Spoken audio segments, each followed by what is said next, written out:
పెద్దపల్లి జిల్లా గోదావరిఖని పట్టణం పార్టీ కార్యాలయంలో మీడియా సమావేశంలో జిల్లా బీఆర్ఎస్ పార్టీ అధ్యక్షుడు మరియు మాజీ ఎమ్మెల్యే కోరుకంటి చందర్ మాట్లాడారు. గతంలో బీఆర్ఎస్ ప్రభుత్వం చేసిన అభివృద్ధి కార్యక్రమాలను తిరిగి చూపిస్తూ ప్రజలను మభ్యపెట్టే ప్రయత్నం చేస్తున్నారని అన్నారు. అక్కడ సీఎం రేవంత్ రెడ్డి, ఇక్కడ ఎమ్మెల్యే పరిస్థితి తుపాకీ రాముని మాదిరిగా ఉందన్నారు. మేము ఇచ్చిన నోటిఫికేషన్లు, చేసిన అభివృద్ధిని తిరిగి చూపిస్తూ గొప్పలు చెప్పుకుంటున్నారని అన్నారు. రానున్న పార్లమెంట్, మున్సిపల్ ఎన్నికల్లో మళ్లీ కాంగ్రెస్ పార్టీ మాయమాటలతో ఓట్లను దండుకునే ప్రయత్నం చేస్తుందని విమర్శించారు. కాంగ్రెస్ మాటలను ఇప్పుడు ప్రజలు నమ్మే పరిస్థితి లేరని అన్నారు. పార్లమెంట్ ఎన్నికల్లో బీఆర్ఎస్ పార్టీ అభ్యర్థి కొప్పుల ఈశ్వర్ను అత్యధిక మెజారిటీతో గెలిపించాలన్నారు. కరీంనగర్ లో జరిగే మాజీ సీఎం కేసీఆర్ బహిరంగ సభను విజయవంతం చేయాలని చందర్ పిలుపునిచ్చారు.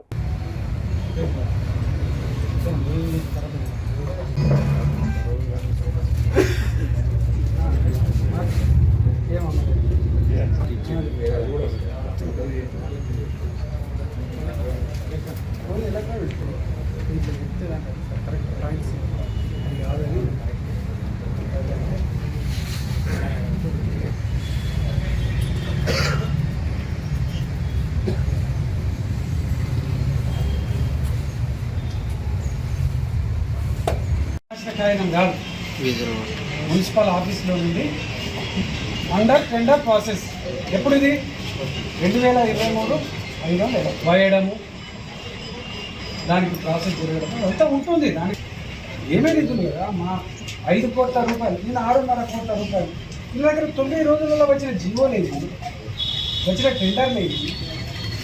లక్ష్మీనగర్లో మనం పెట్టినటువంటి ఫండ్స్ తోటి ఇలా ఆ రోడ్లు కొద్ది రోజుల్లో రాగండి కంటిన్యూ చేయాలి. చేయడంతో పాటు మీరు ప్రజలకు ఇచ్చినటువంటి హామీలను అమలు చేయండి అని మనం మేజర్గా చెప్పారు. బీఆర్ఎస్ పార్టీ మీద,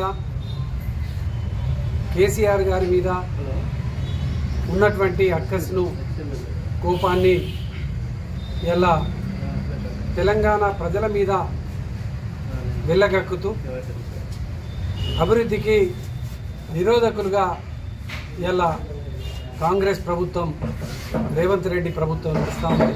ఇక్కడ పరిపాలన చేస్తున్నటువంటి ఎమ్మెల్యే గారు ఒక తుపాకీ రాముని తరహాలో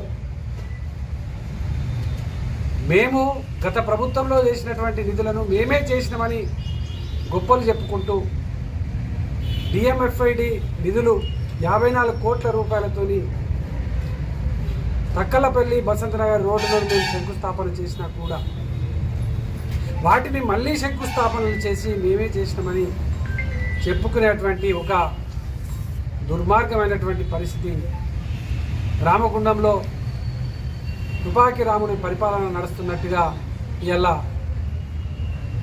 ప్రత్యక్షంగా ప్రజలందరూ కూడా అనుకుంటున్నటువంటి యొక్క సందర్భం ఏసీడీపీ నిధులతోని, అదేవిధంగా సీఎం ప్లాన్ గ్రాంట్ కింద వచ్చినటువంటి నిధులతోని గతంలో అభివృద్ధి జరిగినా కూడా గత పాలనలో ఏమీ అభివృద్ధి జరగలేదని ఈ